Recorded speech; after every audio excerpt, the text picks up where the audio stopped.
નમસ્કાર દર્શક મિત્રો, હું છું પરમાર અનુષા. તમે જોઈ રહ્યા છો લોક સામૂહિક. તો જોઈએ આજના સમાચાર. સાબરકાંઠાથી અમારા રિપોર્ટર જીતેન્દ્ર સોલંકી સાથે. ઈડરના હસનપુરા શાળામાં મૃત ગરોળી મળવાની ઘટનામાં તંત્રની લાલ આંખ.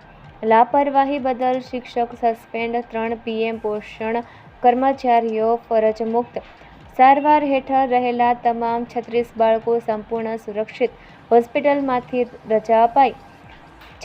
જિલ્લાના 1200 PM પોષણ કેન્દ્રોમાં તાકીદે તપાસ માટે ખાસ ટીમો બનાવાઈ.